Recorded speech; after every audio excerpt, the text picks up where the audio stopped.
What's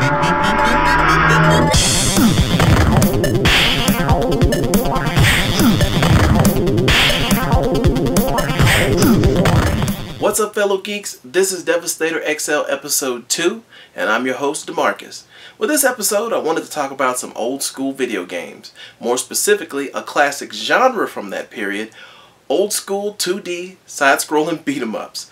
Well, when I looked at the genre as a whole, I realized they made way too many of those between the late 80s and mid-90s to put on a top 10 list. So what I decided to go with are side-scrolling beat-em-ups based on characters from comic books, TV, movies, all across the board. Well, let's hit it. Number 10, The Simpsons. Coming in at number 10 is America's first favorite dysfunctional animated family. Brought to us by Konami in 1991, The Simpsons, though at the height of their fame, were an odd choice for a side-scrolling beat-em-up, but somehow Konami made it work. The game shows a lot of love for The Simpsons and its fans. Nearly every regular character and a lot of background characters make an appearance in some way or another. The game boasts great action and beautifully drawn sprites and animation. However, the plot of the game's a little shaky. There's a mix-up of Baby Maggie's pacifier and Mr. Burns' diamond. So rather than just take the jewel out of the baby's mouth, he proceeds to kidnap a child and attempt to murder the child's family. Okay. On another note, should I feel bad about wanting a Family Guy game like this? Number 9, SpiderMan the video game. Coming from Sega in 1991 is the first arcade game based on Marvel Comics' Web Slinger. Fans remain somewhat divided on the game because of a few of its quirks. One reason that can be seen as a plus and as a negative, the lineup. Other than Black Cat, what the hell do Namor the Submariner and Avengers Hawkeye have to do with Spidey? However, it's kinda cool because these B-listers actually get a shot in the game. The game features Spidey's most iconic villains, an overall comic booky look and presentation, and some of the biggest, most detailed sprites of that era. And that's one of its most attractive features. However, it makes Spider-Man's grandpa walk that much more noticeable. The game's most noticeable feature is switching gameplay styles at certain areas of the game, usually before a major boss. Everything zooms out, and the game essentially becomes a platformer at that point.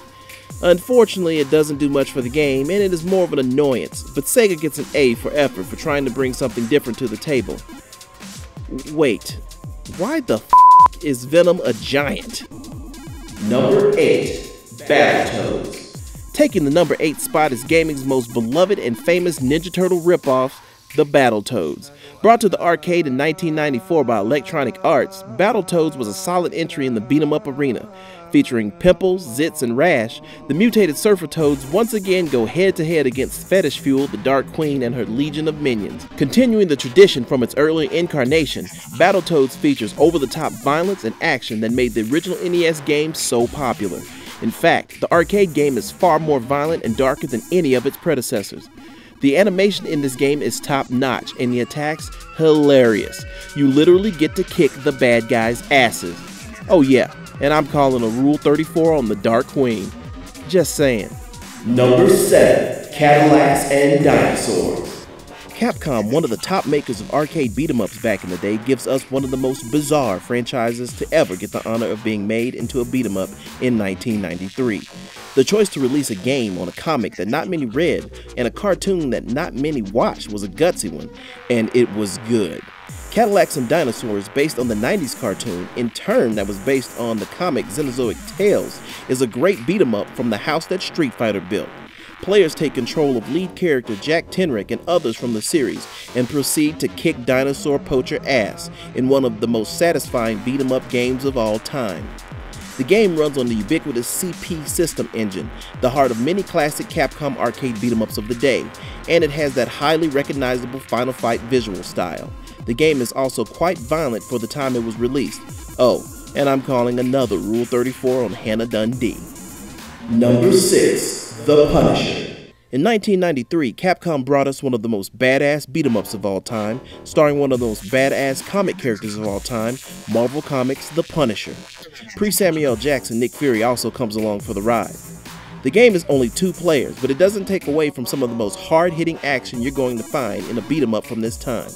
One of the highlights of this game is at certain moments, everyone pulls out pieces and proceeds to indiscriminately bust caps in each other's asses. The Punisher is an action-packed game and a kick-ass beat-em-up.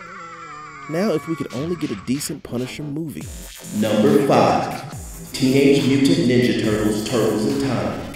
I know, I'm sure a lot of you, especially you 90s kids, are asking, what the f***? How can this title beat its 1989 predecessor out to make the list?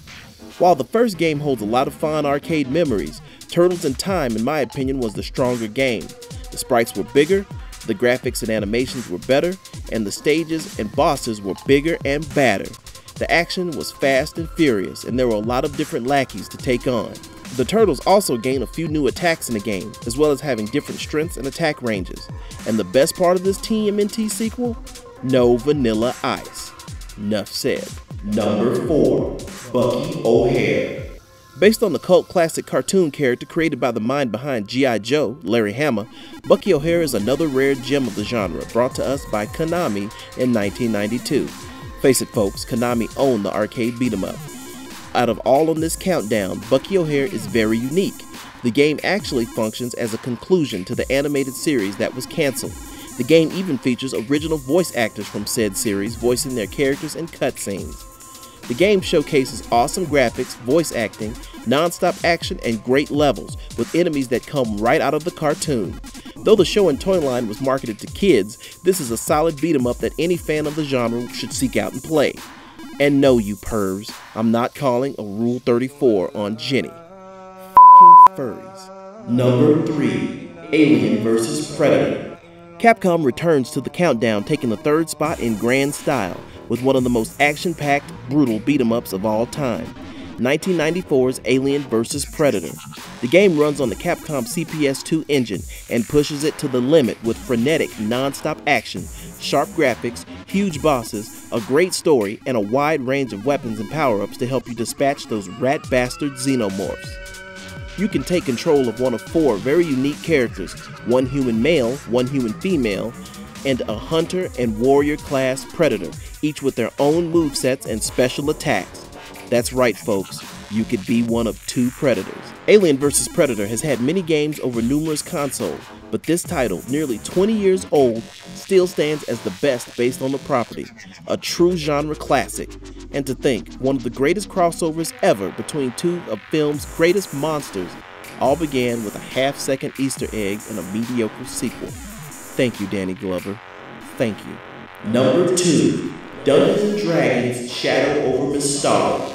In 1996, Capcom showed that they could still bring it in the brawler arena with this sequel to the 1993 D&D Tower of Doom. Though the sun was setting for the old-school brawler genre, Shadow over Mystara showed that the genre still had a little life left. With its role-playing elements, come on, it's based on D&D, the game is surprisingly deep and has the most replay value of any old-school brawler, with characters each having up to 4 different endings. Sadly, this game marked the beginning of the end of an era, as it was the second to last of the 2D beat-em-ups that Capcom would release at the arcade. Number 1 on this list should come as no surprise to the fans out there. Chances are, if you walked into your local arcade in 1992, this game made an immediate impact. Often placed at the front of most arcades back then, the massive cabinet needed dual screens and 6 player spots to contain all of the epic mutant ass-kicking action. Number 1. XMen the arcade game, 6-player version.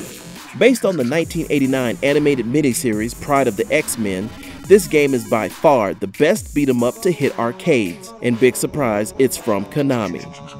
During the height of X-Men Mania in 1992, this game was it for side-scrolling beat-em-ups. Even non-comics fans could enjoy this massive hit. Once you got past the awesomeness that was this game's massive cabinet, you were treated to one of the finest multiplayer arcade experiences around. Amazing graphics, huge incredibly animated sprites, insane beat-em-up action, crowd-clearing super moves, and bosses that are very true to the source material. Wait, does Juggernaut have a gun there? Okay, most of the bosses remain true to the source material. Now the game at certain points could get somewhat repetitive. However, the game was immensely fun when you had all 6 players, so it didn't matter. There was a smaller 4-player cabinet version of the game, but it couldn't compare to the experience of playing with 5 other live players. The game features a pretty good roster of X-Men from that era. Except maybe Dazzler. paying testament to the greatness of this game is that it was recently released in an HD revival on Xbox 360 and the PS3. While it allows for multiplayer via online, nothing beats doing it old school, live and in person. XMen the Arcade, a true classic of the genre.